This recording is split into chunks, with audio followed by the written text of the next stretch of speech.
Assalamualaikum students, how are you all? Hope you all are fine at your home. I am your Islamiyat teacher and this is your Islamiyat book.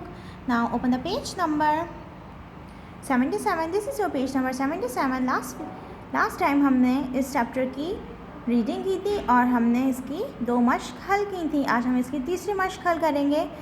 सवाल number 6 है हमारे पास। मुंतज़िल कामों को इनके मुनासिब column में लिखना है। यहाँ पर आपको कुछ काम दिए गए हैं और नीचे आपको 3 कॉलम दिए गए हैं। पहला कॉलम है ईद उल फितर में करने के काम, दूसरा कॉलम है ईद उल अज़हा में करने के काम और तीसरा कॉलम है दोनों ईदों में करने के काम। अब हम जिस ईद में जो काम करते हैं वो हमें उसके कॉलम में लिखना है। सुबह सवेरे उठना दोनों ईदों में आएगा तो ये आ जाता है कॉलम नंबर 3 में। दूसरा है आपके पास ईदगाह में जाने से पहले कोई मीठी चीज़ खाना, ये किसका काम है? ईद उल फितर का काम है, तो ये आप यहाँ लिखेंगे।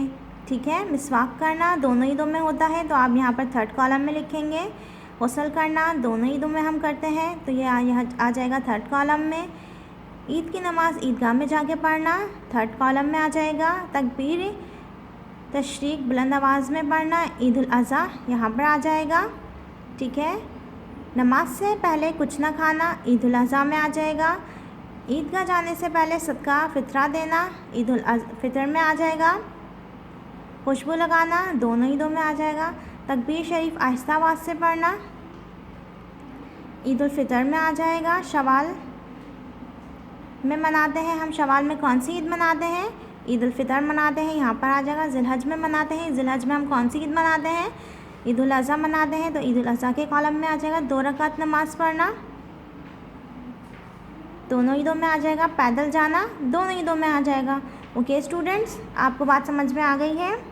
आपने बहुत ध्यान से ये मश्क हल करनी है और उसके बाद हमने सवाल जवाब करने हैं।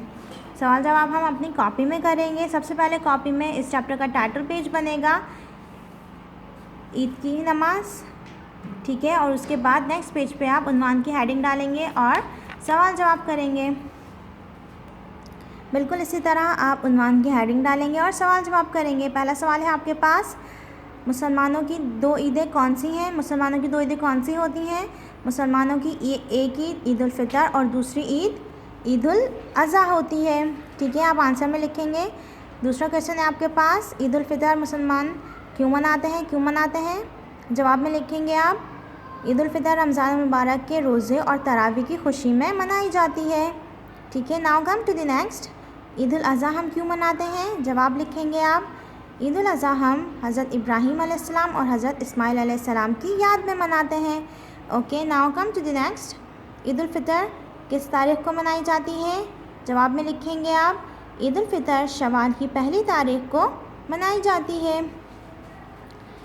ईद उल अज़हा किस तारीख़ को मनाई जाती है? जवाब में लिखेंगे आप, ईद उल अज़हा ज़िलहज की 10 तारीख़ को मनाई जाती है। Okay students,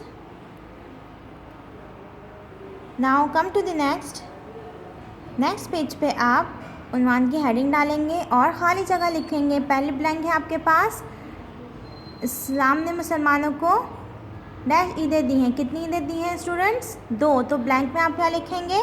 2। ये दोनों ईदें क्या कहलाती हैं? ईदैन कहलाती हैं। तो आप यहाँ पर क्या लिखेंगे? ब्लैंक में ईदैन। ओके स्टूडेंट्स, 3rd देखेंगे आप, इन दोनों ईदों में 2 रकात नमाज बतौर शुक्राना अदा करना किस पर फ़र्ज़ है? मर्द पर या औरत पर? मर्द पर। तो आप ब्लैंक में क्या लिखेंगे? मर्द पर वाजिब है, फ़र्ज़ नहीं है, वाजिब है। Okay students. 4 देखिए, ईद उल फितर में ईदगाह जाने से पहले डैश देना चाहिए। क्या देना चाहिए? सदका फ़ितरा। तो आप इस ब्लैंक में क्या लिखेंगे? सदका फ़ितरा। ओके स्टूडेंट्स, उम्मीद करती हूँ आपको आज का काम समझ में आ गया होगा। अगली वीडियो में अगले टॉपिक के साथ मिलते हैं। तब तक के लिए अल्लाह हाफ़िज़। अपना ख्याल रखिए।